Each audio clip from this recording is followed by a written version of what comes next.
Merhaba arkadaşlar. Hello everyone. You can use subtitles for English. Arkadaşlar bu videomuzda yine ChatGPT kullanarak SolidWorks makrosu hazırlayacağız. Daha önce bu konuyla ilgili YouTube kanalından bir video paylaşmıştım. Bu videodan önce onu izlemenizi tavsiye ederim. Linkini yukarıya bırakıyorum. Bu video biraz daha detaylı olacak. Tabii detaylı olacağı için de süresi uzun olacak. Bu nedenle seslendirme yapmak istedim. Çünkü detayları anlatmak istiyorum. Bu içeriğin kurgusunu yaparken daha önce hiç makro yazmamış, hatta yazılım konuları ile ilgilenmemiş arkadaşlarımızın bile ChatGPT kullanarak kendi çalışmalarına uygun çeşitli makrolar yazabilmesini amaçladım aslında. Umarım sizler için faydalı bir içerik olur ve siz de çalışmalarınıza bu şekilde çeşitli makrolar kullanabilirsiniz. Ee, Bu arada unutmadan kanala abone olup videoyu da beğenirseniz çok sevinirim. Arkadaşlar videomuz genel olarak 4 aşamadan oluşacak. İlk olarak SolidWorks ayarları, VBA ayarları ile ilgili birkaç bilgi vereceğim. İkinci aşamada bir form oluşturacağız. Üçüncü aşamada Excel'den veri çekeceğiz ki ChatGPT yardımıyla. Dördüncü aşamada da SolidWorks'te makro hazırlayacağız ve ChatGPT'ye bunu düzenlettireceğiz. Sonra hepsini beraber topladığımız zaman çok güzel bir makro elde edeceğiz. İlk olarak bilgilendirme kısmıyla başlayalım. Burayı anlatarak yapmak istiyorum. Daha detaylı anlayabilmeniz için. Öncelikle Options yani seçenekler kısmında iki tane kullandığım ayar var. Birincisi General kısmında Input Dimension Value. Bunu kaldırıyorum arkadaşlar. Burayı kaldırıyorum. Neden kaldırıyorum? Hemen anlatayım. Şimdi işaretliyorum nedenini anlatmak için. Sketch. Şurada da Auto Rotate ile başlayan seçenek. Bunu da kaldırıyorum. Yine nedenini anlatmak için şimdilik işaretliyorum. OK dedim. Hemen bir parça oluşturarak size bu seçenekleri anlatayım. Şimdi SolidWorks'te çizim yaparken bir yüzü seçip çizim açtığınız zaman otomatik olarak bu yüz sizin karşınıza geliyor. Yani dik bak seçeneği aktif oluyor otomatik olarak. Şimdi ben bunu makro yaparken istemiyorum. Dolayısıyla bunu yapan seçenek aslında az önce gösterdiğim Sketch kısmındaki Auto Rotate. Auto Rotate'i kaldırıyorum. Bunu neden kaldırıyorum? Şunun için kaldırıyorum. Makro hazırlarken yaptığınız her hareket, döndürme hareketi, ileri geri hareketi yani zoom in zoom out hareketi makro kodunda bir satıra veya birkaç tane satıra denk geliyor. Dolayısıyla yaptığınız döndürme hareketleri gereksiz yere makronun satırının uzamasına, makronun şişmesine sebep oluyor. Buna gerek yok, ihtiyacımız da yok döndürme hareketlerine. Bu nedenle makro hazırlarken daha minimum hareketlerle yapmanızı tavsiye ederim. Bunu da kaldırmış olalım bu sebeple. Diğer seçeneği anlatayım. Hemen bir çizim daha yapalım şu yüze. Şimdi çizim yaptıktan sonra normalde biz SolidWorks'te çalışırken ölçülendirmeye girdiğimizde ölçüyü bıraktığımız anda şöyle bir değiştir, modify penceresi gelir ve biz ne yaparız? Ölçüyü girer, devam ederiz. Yine aynı şekilde aşağıdaki çizgi içinde ölçü aldığımız zaman yine değiştir penceresi geliyor. Ölçü giriyoruz ve onaylıyoruz. Bu şekilde bir makro hazırladığınızda ve o makroyu çalıştırdığınızda her seferinde her ölçü için bu değiştir penceresi karşınıza gelecek. Bu da makronun kesintiye uğramasına ve uzamasına sebep olacak. Bunu engellemek için en başta işaretlediğim seçenekleri şimdi kaldıracağız. Neredeydi o seçenekler? Options'ta General kısmında Input Dimension Value seçeneğini kaldırıyoruz. Bunu yaptığımız zaman ne oluyor? Hemen onu da anlatalım. Bir çizim açıyorum. Yine basit bir çizim yapalım. Şimdi dikkat edin. Ölçü aldığımız zaman bıraktığımızda değiştir penceresi gelmiyor. Ne yapıyoruz? Çift tıklayıp ölçüyü değiştiriyoruz. Buradaki yazdığımız ölçünün aslında bir önemi yok. Çünkü biz bunu makroda başka yerden alıp buraya aktaracağız. Dolayısıyla bu seçenekleri kullanarak makronuzun daha stabil çalışmasını sağlayabilirsiniz arkadaşlar. Şimdi makroyu oluşturmak için bir araç çubuğumuz var. Bu araç çubuğunu açmayı bir önceki videoda göstermiştim. Şimdi tekrar edelim. Boşta bir yerde yani yukarıda boşta bir yerde sağ tık Toolbars makro araç çubuğunu açıyorum. Araç çubuğundaki komutlardan hızlıca bir bahsedeyim. Run makro makroyu çalıştırır. Makroyu durdurur. Yeni bir makro oluşturmanızı, kaydetmenizi sağlar. Yeni bir makro oluşturmanızı sağlar ve var olan bir makroyu düzenlemenizi sağlar. Biz şimdi bir tane makro oluşturacağız. Şuradan new makro diyelim. Bir isim verelim makromuza. Kaydediyorum. Bu işlemi yaptıktan sonra Visual Basic ekranını görüyorsunuz. Visual Basic ekranı boş bir şekilde gelecektir size. Burada eklemeniz gereken bazı referanslar var. Onlardan bahsedeyim. Tools sekmesine gelin. Referanslar kısmına girin.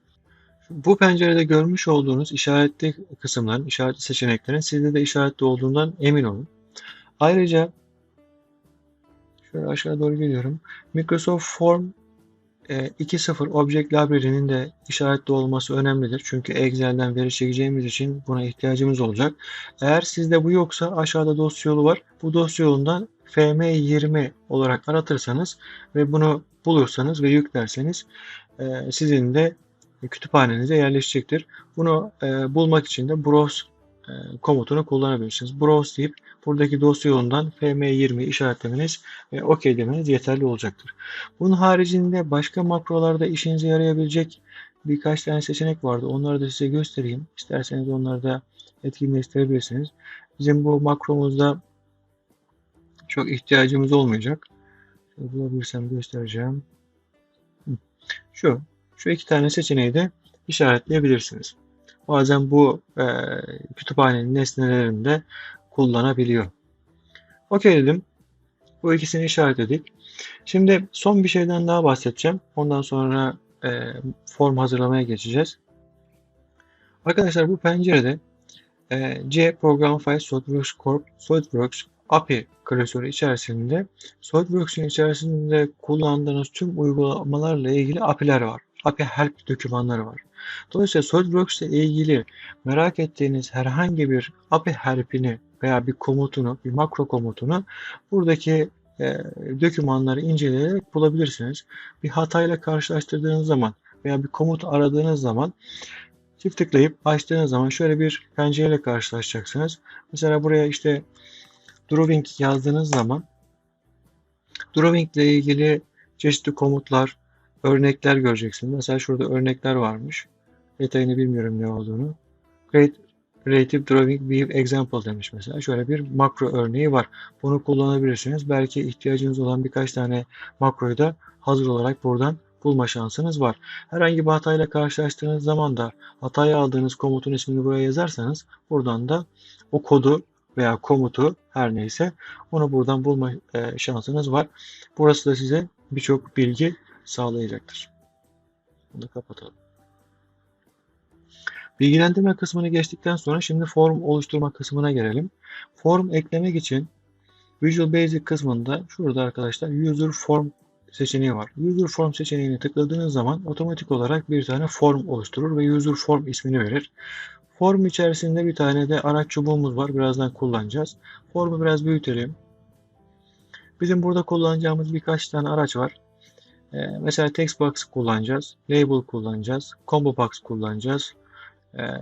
Command buton kullanacağız. Bunları kullanmak için ne yapıyoruz? Tabii ki tutup sürükleyip form üzerine bırakıyoruz. Bir tane text box bıraktım. İşte bir tane combo box bıraktım.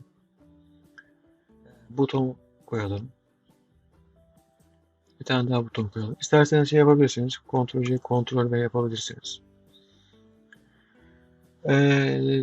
Yine aynı şekilde text'i de Ctrl+C, Ctrl+V yapabilirsiniz. Şu şekilde konumlandırabilirsiniz. Konumlandırma ve ayar kısımları burada arkadaşlar.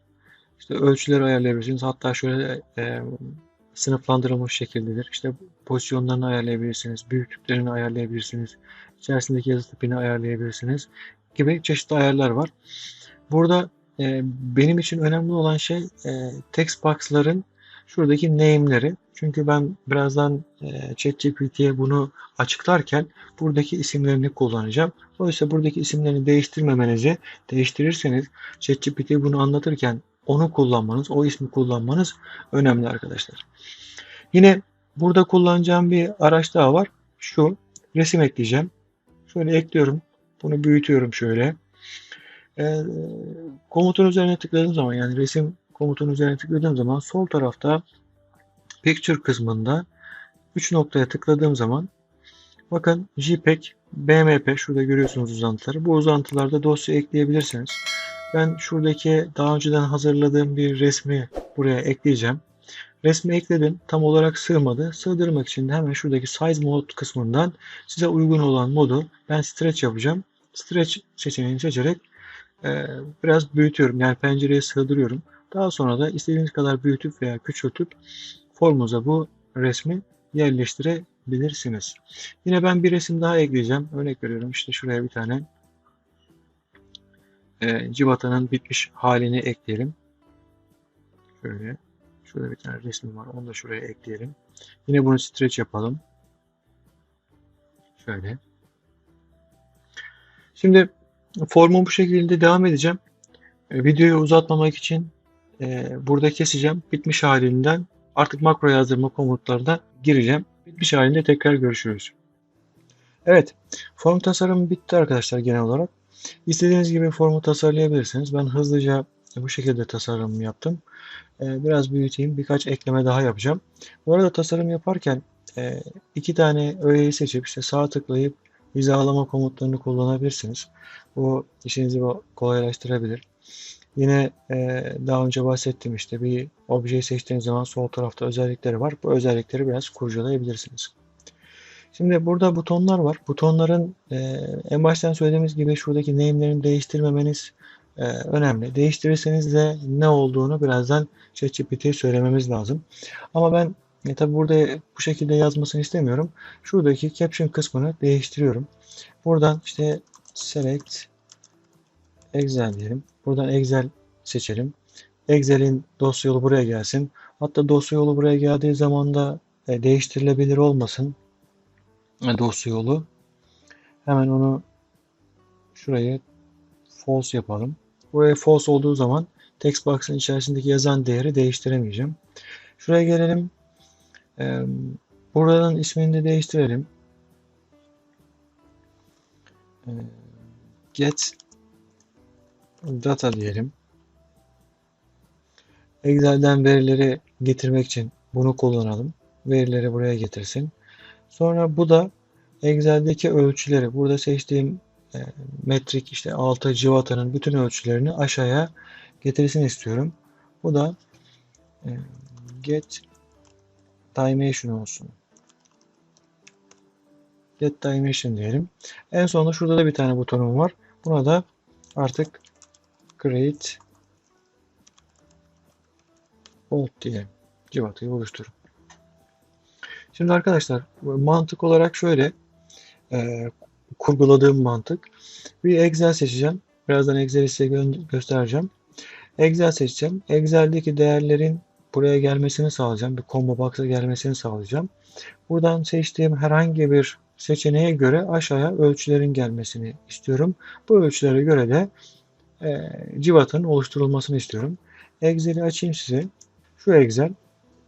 Şurada işte metrik 2'den başlayıp metrik 14'e kadar ekledim ben. Siz istediğiniz kadar ekleyebilirsiniz. Combo box'a gelecek olanlar buradan. Buradan işte combo box'tan ben metrik 6'yı seçtiğim zaman şuradaki ölçülerin text box'lara gelmesini istiyorum. Text box'lara gelen bu ölçülerle de bana civata oluşturmasını istiyorum. Mantık bu. Bunu artık kapatabilirim. Bu text box'ları bilerek kilitlemiyorum. Neden? Çünkü ben oradaki Excel haricinde kendim de değer girebilirim. Manuel değer girebilirim. Veya oradaki herhangi bir değerin değerini değiştirebilirim. O yüzden text box'ları kilitlemiyorum. Şimdi 3. aşamaya geçelim.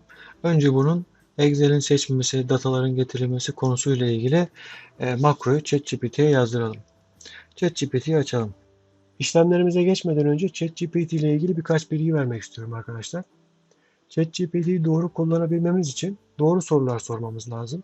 Yani prompt dediğimiz o metinlerde doğru şekilde istediğimiz şeyi ifade etmemiz lazım. Bunun için size 5 tane kural söyleyeceğim. Birinci kural, açıklayıcı bir giriş yapın. Yani kodu açıklayıcı bir şekilde ifade edin. ChatGPT verilen görevi almaya çalışacak ve talimatlarınıza uygun şekilde hareket etmeye çalışacaktır. Kodun amacını, kullanılacak dilini veya biliyorsanız kütüphane belirtebilirsiniz. 2. İşlevleri ve değişkenleri açıklayın. Yani ChatGPT'ye belirli işlemleri veya değişkenleri kullanmayı söyleyin. Bu ChatGPT'nin istediğiniz sonuçları elde etmesine yardımcı olacaktır. 3. Adım adım talimatlar verin. Yani ChatGPT'nin karmaşık görevleri başarılı bir şekilde gerçekleştirmesine yardımcı olmak için adım adım talimat verin. Ki ben promptları yazarken bunu kullandım. 4. Kodu örnekleriyle açıklayın.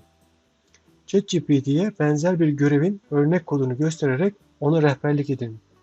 ChatGPT verilen örnekleri anlayarak ve onlara benzer kodlar oluşturarak cevap verir. 5.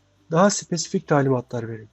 Yani ChatGPT'nin belirli bir dili veya kütüphaneyi kullanmasını istiyorsanız bunu açıkça belirtin. Şimdi benim de daha önceden hazırladığım promptları yani metinleri sizlerle paylaşacağım. O metinleri kullanarak işlemlerimizi yapacağız. Evet, şuradaki metni kullanacağım. Kopyalayayım. Hatta şuraya yapıştıralım. Şöyle okumanız için bırakıyorum. Siz okurken de ben anlatayım. Bakın şurada öncelikle SolidWorks 2022'de bir makro yazacağımı, makronun 3 adımdan oluşacağını, makroda kullanacağım araçları, bakın user form 1, combo box 1, size söylemeye çalıştığım şey buydu. Değiştirirseniz eğer buraya o değiştirdiğiniz isimleri girmeniz lazım. İşte 3 tane buton olacak, butonların isimleri bu. 10 tane text box olacak, text box'ların isimleri bu şeklinde bütün detayları vermeniz lazım ki uygun bir şekilde size makro hazırlasın. Birinci adımda ne demişiz? İşte 2022'ye uygun bir şey çiz. Bir tane birinci butona bastığı zaman işte Excel'den verileri çeksin. İkinci adımda e, ikinci butona bastığımız zaman o veriler combo box'a gelsin. Üçüncü adım combo box'a seçtiğim değeri e, al, satırını bul. O satırdaki tüm değerleri text box'lara yaz şeklinde bir metin yazdım. Beni aslında bu videoda en çok uğraştıran kısım da ChatGPT anlamında buradaki metinlerin hazırlanması aslında. Metinleri düzgün bir şekilde hazırladığınız zaman ChatGPT de size düzgün bir sonuç veriyor. Hemen şuradaki metni alıyorum. ChatGPT'ye yapıştırıyorum. Ve başlatıyorum.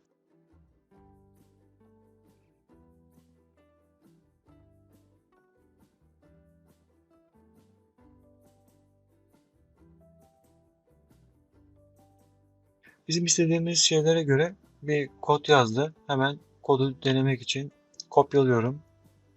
SolidWorks tarafına geçiyorum. Şimdi bu kodu kopyalayacağımız yer aslında form kodları. Form kodlarına ulaşabilmek için de herhangi bir butona basmanız veya formun üzerine çift tıklamanız yeterli. Ben çift tıkladım. Bakın komut buton klik. Bunu da siliyorum. Ctrl V diyorum ve bütün kodu buraya yapıştırıyorum. Daha sonra form kodlarını da aldıktan sonra ana kodları da alalım. Şunları da kopyalıyorum. Yine SolidWorks makro kısmına geliyorum. Bunu da şuradaki modül içerisindeki ana kodların içerisine bunu da silip yapıştırıyorum. Şimdi user form kısmına geldim. Çalışıyor mu? Hemen kontrol edelim. Birkaç kere kaydet diyelim. Sonra şuradaki run tuşuna basarak çalıştıralım. Select Excel. Select diyorum. Burada Excel'i göstereceğim. Excel'im bu. Bakın şu anda burada herhangi bir değer yok. Get Data diyorum. Değerlerimiz geldi. Çok güzel bir şekilde. Metrik 5'i seçtim. Ölçüleri getir diyorum. Harika. Ölçüler de geldi. Ben artık ilk aşamayı tamamladım. Yani düzgün bir şekilde Excel'den verileri çektim. Ben istersen buradan başka bir değer seçerim. Get Dimension dediğim zaman aşağıdaki değerlerin de değiştiğini görebiliyorum. İstersem buradaki 180 değil de uzunluk ölçüsünü işte 20 yapabilirim. Değiştirebilirim. Bakın şu kilitli. Şunlar şu anda açık. Değerleri değiştirebilirim. Burası çok güzel çalıştı. Üçüncü aşamayı da tamamladık. Şimdi gelelim son aşamaya. Bunu kapatıyorum. Bunları neden aşama aşama yaptığımı da şöyle açıklayayım aslında. ChatGPT'ye bir anda birçok metin vermek birçok şey yapmasını istemek şu anda ondan sağlıklı bir sonuç almamızı engeller. Dolayısıyla her şeyi bir anda yaptırmamız mümkün değil. Excel'i çekeceksin, dataları çekeceksin, bunları SolidWorks'a makro olarak hazırlayacaksın. Ya ben niye yapıyorum, ChatGPT bunları yapsın dediğin zaman şu anda o kadar akıllı değil. Yapay zeka o kadar zeki değil. Belki ChatGPT 4'te bunu yapabilirsiniz. Belki ileride ben de deneyeceğim. Bart'ta bunu deneyebilirsiniz. E, ilerleyen zamanlarda olabilir ama şu anda değil. O yüzden kısım kısım yapıyorum. Şimdi gelelim ikinci kısma. Yine metin belgemi açtım. Şunu şuradan kopyalayayım. Daha önce hazırladığım metni. Bu metin çok önemli. Çok uğraştırdı beni. Buraya yapıştırıyorum yine. Siz okurken ben de anlatayım. Yine SolidWorks 2022 versiyonunda yaptığımı özellikle söylüyorum. Daha sonra işte 9 tane text box'ım var. Text box'ın isimleri bunlar. İşte bir tane komutum var. İşte bu create bold yazmıştık. Bu o aslında. Bakın command buton 4 diyor. Daha sonra işte bu butona bastığım zaman ne olacak? Diyorum ki önce bir A değişkeni oluştur. Bu A değişkenini textbox 2'den al. A değişkeni içine koy. Sonra bu A değişkeninde birazdan makro oluşturacağım. O makroda D1 sketch bir ölçüsü yerine yaz diyorum. Şu şekilde bir metin hazırladım. Şimdi bunu ChatGPT'nin yapabilmesi için ona bir hazır makro vermem lazım. Çünkü ChatGPT şu an bu makroyu yazabilir durumda değil. Dolayısıyla bir önceki videoda da size gösterdiğim gibi önce makroyu hazırlayıp ChatGPT'ye düzenlemek şu anda benim işimi daha hızlandırıyor. Hemen SolidWorks'e geri gidiyorum. Şimdi SolidWorks'te bir cıvata çizim makrosu oluşturacağız. O makronun kodlarını alıp ChatGPT'ye düzenleyeceğiz. Sonra az önce yaptığımız makronun içerisinde kullanacağız. Hemen kayda başlayalım. Şurada kayıt butonumuz var. Kaydetmeye yeni parça oluşturmayla beraber başlıyorum. Dolayısıyla kaydetmeye nerede başlarsanız sizin makronuz da orada başlar. Eğer siz bir tane parça dosyası açıp kaydetmeye başlarsanız civata çizmeden önce parça dosyası açmak zorunda kalırsınız. Ben parça dosyası açmak istemiyorum.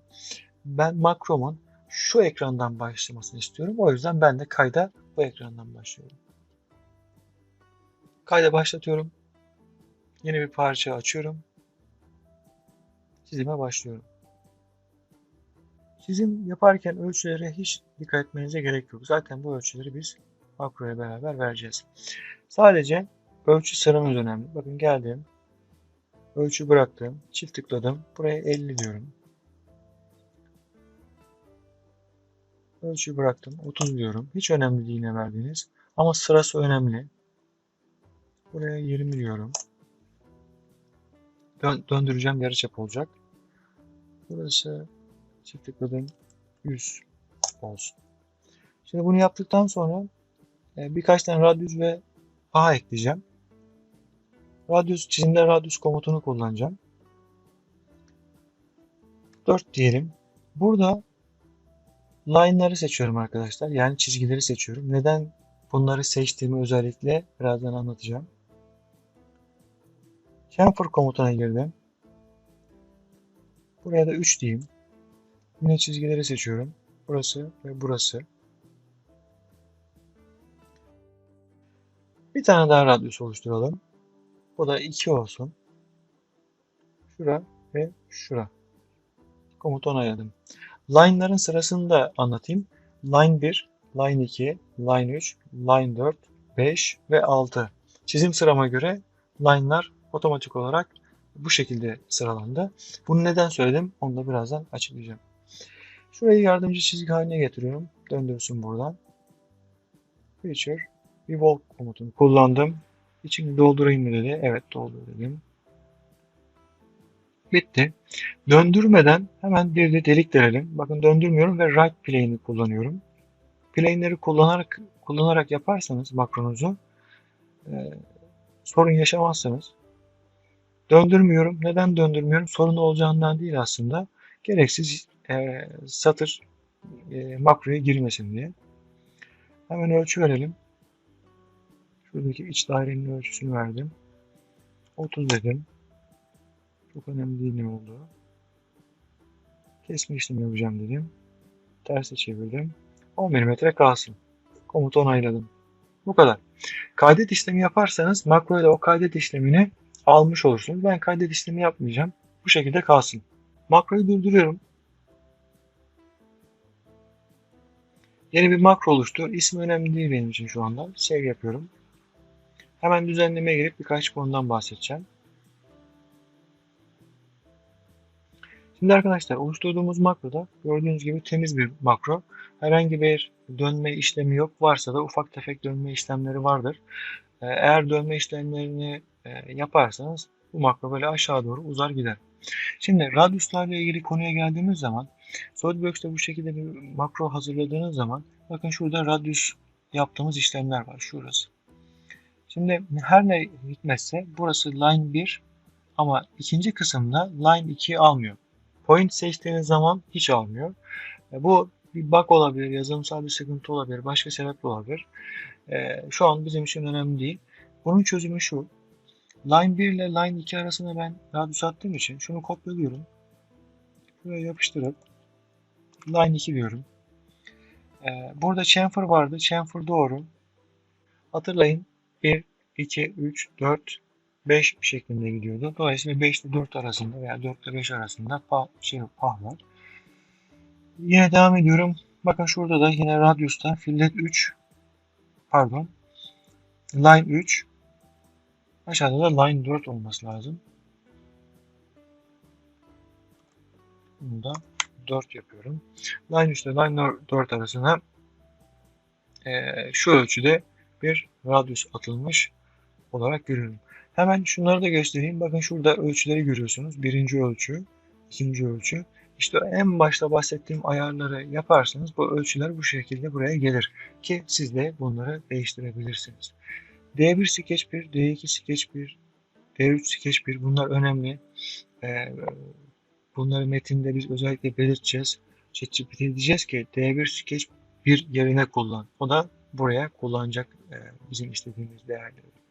Şöyle hızlıca baktığım zaman herhangi bir sorun olursa da daha sonra müdahale ederiz. Şimdi bunu alıyorum. Şöyle bir kodu aldım. Ctrl C dedim. Yeni bir chat oluşturuyorum tabii. Az önce yaptığımın üzerine yazmıyorum bunu. Bu ayrı bir konu. Diğer konuyla bu konuyu birleştireceğiz birazdan. Buraya yapıştırdım. Daha sonra yapmasını istediğim şeyleri belirten metni de alıyorum. Onu da yapıştırdım. Sonra makroyu çalıştırıyorum. Şöyle bir gözle hızlıca kontrol edeyim. ChatGPT'yi çalıştırdım.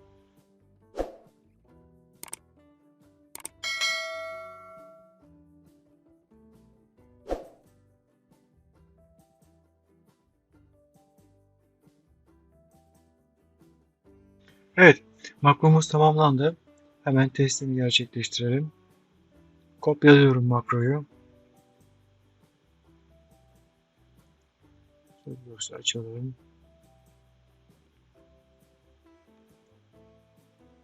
Bu makro ile işimiz kalmadı. Bu dursun. Kapattım. Bizim az önce kendi makromuz vardı. Onu açalım. Şuraya. Buna gerek yok artık. Şunu kapatıyorum. Aslında siliyorum. Buraya yapıştıralım makromuzu. Hızlıca bir gözle kontrol ediyorum ölçüleri. A olması gerekirken buraya D demiş. Çünkü A'ları, H'ları yukarıda kullanmış. Hemen düzeltelim. Bu A. Bunu düzeltmişken hemen milimetreyi de çevirelim. Bu milimetre çevirme kısmında ChatGPT'ye söyleyebilirsiniz. Ben çok fazla kafasını karıştırmak istemedim. AH, evet doğru. D, L, şurada R1 var. Şuralarda C1, C1, ikisine de yapıştırdım. Şurada R2 var. Aşağıya geldim. Şurada B var. Ve şurada kesmenin derinliği var. Buraya da yapıştırıyorum. Hatta şuraya da yapıştırabiliriz. Burası tamam. Diğer kısmı da yapıştıralım hemen.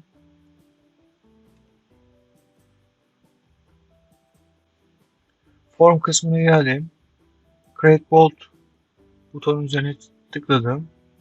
Hemen şunu silelim. Kendi kodumuzu buraya yapıştıralım. Şimdi testine geçelim. Pencereyi küçültüyorum. Arka planda da SolidWorks'ü açalım. Evet. Kaydet diyelim ve Run diyerek makroyu çalıştıralım. Select Excel. Excel'i seçtim. Herhangi bir veri yok. Veriyi getir. Veriyi getirdi. Metric 4 seçelim. Get Dimension diyelim. Ölçüler geldi. Şimdi Create Bold diyelim.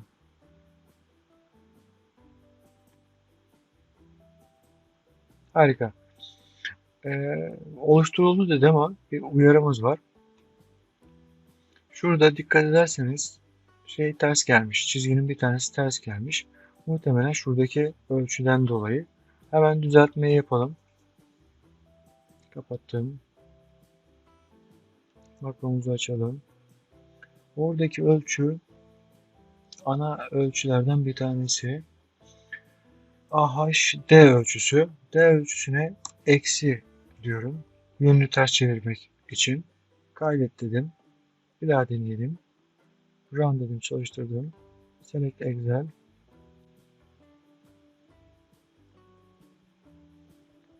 Get Data. Metric 5 diyelim. Get Dimension. Ölçüler geldi. Harika. Create Bold diyelim.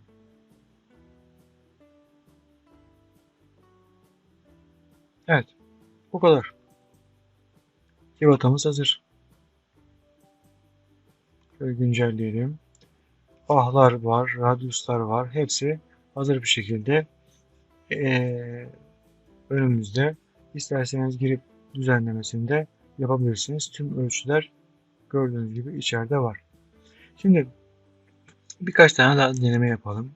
Mesela çalıştırdım. Select Excel diyelim. Yine Excel'imizi seçelim.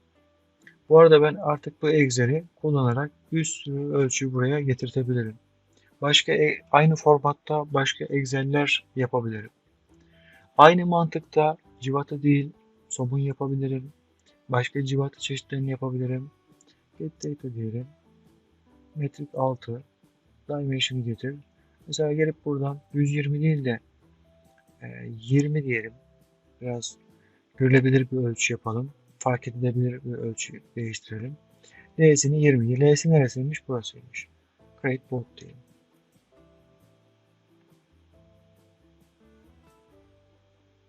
Oluşturuldu.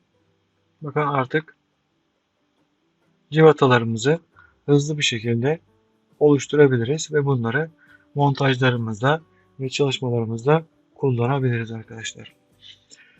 Şunu da söyleyeyim. Yine bunu diğer videoda göstermiştim. Buradan sağ tıklayıp tabs kısmına ben makro eklemiştim. Makro diye yeni bir sekme eklemiştim. Yeni bir sekme ekledikten sonra veya var olan sekmelerinizi arkadaşlar makrolarınızı ekleyebilirsiniz. Bu konuyla ilgili dediğim gibi bir önceki videoda gösterdiğim için şimdi tekrar uzatmıyorum bu videoyu. İzlediğiniz için teşekkür ederim. Umarım sizler için de faydalı bir içerik olmuştur. Biraz uzun sürdü. Detaylı olsun diye her şeyi anlatayım istedim. Siz de çalışmalarınızı yapıp yaptığınız çalışmaları benimle paylaşabilirsiniz. Yorum olarak yaptığınız çalışmaları veya sorularınızı sorabilirsiniz. Elimden geldiğince tüm sorularınıza cevap vermeye çalışıyorum. Kanalımı da takip edip arkadaşlarınıza önerirseniz çok memnun olurum arkadaşlar. İyi çalışmalar. Herkese kolay gelsin.